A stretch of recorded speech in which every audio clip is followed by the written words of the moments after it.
Peel a banana, taste it, now imagine. It tasted completely different a single lifetime ago.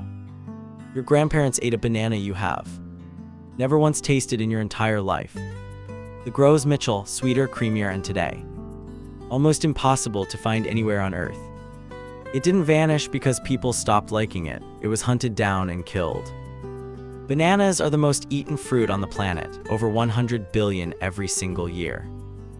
And nearly all of them are genetic clones of one single ancestor plant. Every Cavendish banana in your store is an identical twin of the last one.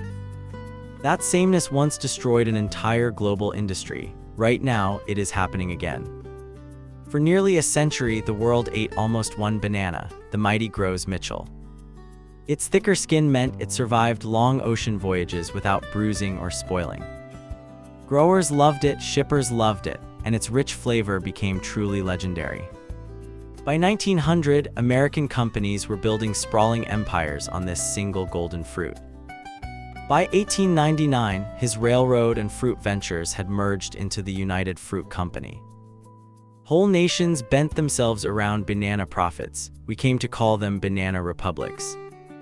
But this fruit empire hid a fatal weakness buried deep inside its own biology. Every Gros Michel plant was grown from cuttings taken from another, never from seeds. That meant every single plant across the world shared the exact same DNA. A field of perfect clones is a paradise for one perfectly matched disease. In the 1890s, healthy banana plants began wilting and dying across the fields. Leaves yellowed, stems rotted from within, whole plantations collapsed within just a few months. No chemical spray on Earth could stop it because it spread hidden underground. Scientists named it Panama disease, after the region where it caused early devastation. The true cause was a stubborn soil fungus called Fusarium oxysporum. It slipped into the roots and slowly choked the entire plant from within. Once it settled into the soil, the fungus could linger there for decades.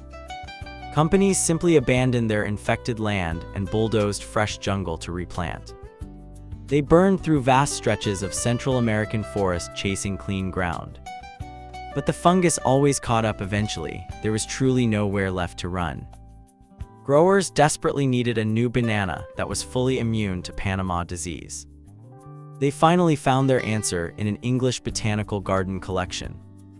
A gardener grew this hardy variety in the glasshouses of Chatsworth House in the 1830s.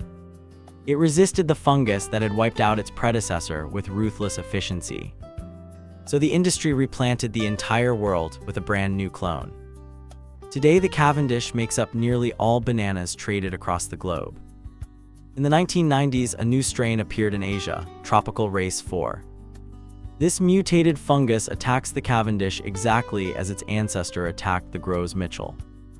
It has since spread through Asia, Africa, the Middle East, and now Latin America. In 2019, Colombia declared a national emergency after finding it in the ground. Once again, no spray can stop it, and the soil stays poisoned for years. Scientists everywhere are racing to save the fruit before history repeats itself. Some teams are editing the Cavendish genome to build in real resistance. Others hunt for wild bananas with the seeds and diversity we long ago bred away. The real danger was never the fungus, it was our obsession with sameness. By demanding one perfect banana, we built a crop that cannot defend itself. Researchers like him are crossbreeding wild varieties to rebuild the diversity we lost. Wild bananas are full of hard seeds, but also full of survival. Variety is the immune system of any crop we choose to grow. The same logic threatens coffee, potatoes, and countless other crops we depend on. Next time you peel a banana, remember it may be a living relic. One that could disappear just as your grandparents' banana quietly disappeared before it.